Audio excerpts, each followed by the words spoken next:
Welcome to the second episode of the Dark Joseph Ravine Show. As some of you may not know, I am personally from Thornhill, and there's so much going on in Thornhill right now. That all brings me to the reason why I have a very special guest here who is not only a superheroine in my opinion, but a very big helper of the Thornhill community. Please give a special welcome to Laura Smith. Thank you so much, Joseph. Thank you. My pleasure. That was such a kind introduction, and I want to thank you for bringing me here today. Oh, of course. Welcome to the show. No, it's my absolute pleasure to be here. So yes, great. Yes, absolutely. So, anything for a Thornhillier. Yeah, absolutely. For another Thornhillier, absolutely. So my first question is, what got you started with being a helper in the Thornhill community?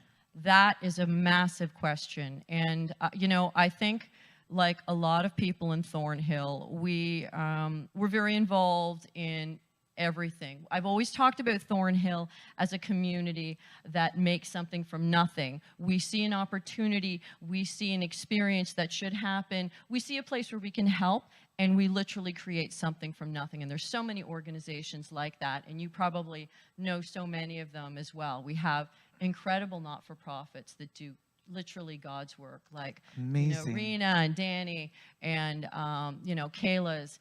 These places do incredible work, and people see a place to do something, and they try and make things better. And so how I got involved in politics was just trying to do a little bit of that. I walked into my daughter's school as what I thought was going to be a parent, and I walked out as a vice president of a nursery school. So that was kind of my beginning of politics. And you begin to become involved in the day-to-day. And I really have to say, my children gave me my kickstart unknowingly into politics. That is so amazing. And to me, you're such a superheroine for what you do for the community. Usually politics is very harsh in some ways, but you make it seem so positive and so like people can respect it. And that's so amazing because, I always say whatever you do, it has to be something you're really, really passionate about. And I know you have a lot of passion for what you do. I do. I have a lot of passion for what I do. And I have, actually, if I can tell you a story, I have a friend. His name is Sam, and he's 96 years old. 96 years old. That's amazing. And I'm actually working on a private member's bill on dementia. And I'm constantly asking Sam, what do you do? How are you so vital? Like literally, he's so smart, he's so articulate, and he's got everything going for him. And he's given me some advice. And I'll give you some. Do you want to hear my advice? Absolutely, okay. I do. So Sam's advice has always been, be authentic, be yourself. People will like you when you're authentic. People realize when you're false, and they get that. 100%. Yeah, absolutely. And he actually told me that, you should appreciate what you have. Not what you want, but what you have. 100%. I do that every day. Yeah, every day. Want what you've got. And, you have a true value to life when you do that.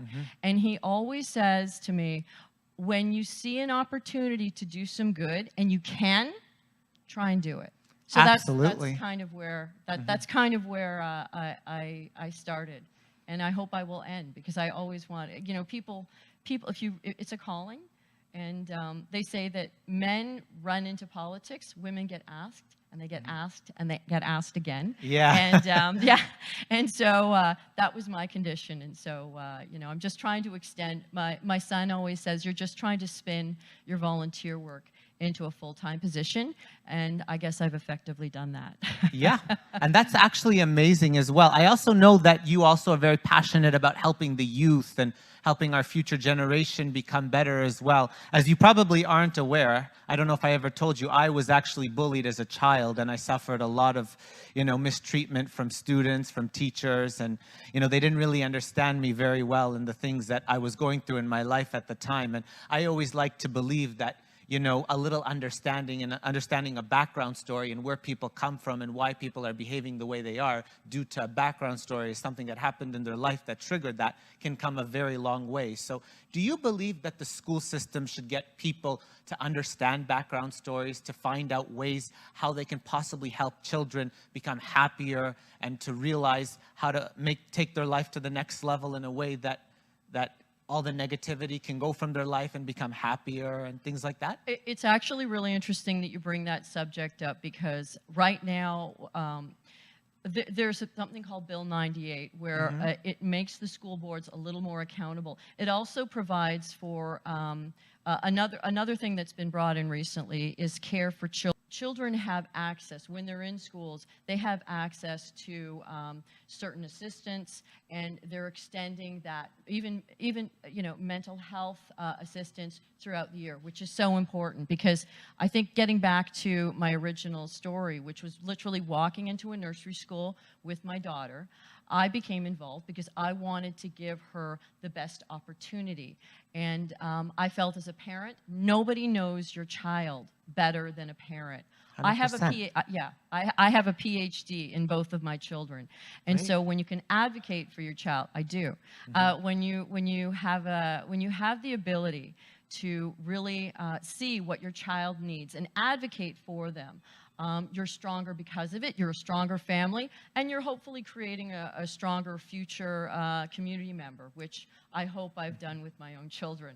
I'm hoping. I'm not done yet, but we'll get there. I can definitely say I believe that you have done it because of how kind you are and how open you are to thinking about people. And, sometimes people hold the stereotype that people that are famous are full of themselves and egotistical. But, my publicist that you met earlier, she actually told me many celebrities are the nicest people in the world. And they have to be, because anything wrong or bad they do could be held against them. And it's unfortunate people hold this stereotype that people that are successful are full of themselves. It's not necessarily true. It may be true to some extent, a couple people, but most of them have to be nice because the behavior belongs to the public eye, not to them. So I believe that many celebrities and many people in the public eye are one of the nicest people. You know what? Getting back to my friend Sam, he talked about being authentic, and you are 100% correct, because when you're authentic, people see that, they identify that. I think people are smarter, and actually I specifically think that the youth are very smart. It's really interesting because they're very honest, and my daughter has a very strong point of view when it comes to very young children. They always tell the truth. So I respect that, and I always give the youth, specifically the very young children, the opportunity to say their piece, because they speak the truth. Absolutely, and that's exactly why I've always been so passionate about helping them as well, because I tell people I had a very bad past growing up, and I wouldn't want anybody to go through the things that I've been through, specifically the youth, because the reality is that one traumatic event can ruin someone for a lifetime. And so I always say, please be careful and be cautious, and try to think about even educators, a message to all the educators too. Please be careful how you treat them, respect them, make them happy, try to be understanding. Don't demand respect from someone just because they're younger than you. Understand everything takes time, everything's a development, everything's a build. Nothing's an overnight process. And also, most importantly, if you're going into education or teaching or administration, make sure it's your passion and it's something you really, really love. The sad reality is many people in the Thornhill community get jobs out of pity or get jobs they're not competent doing.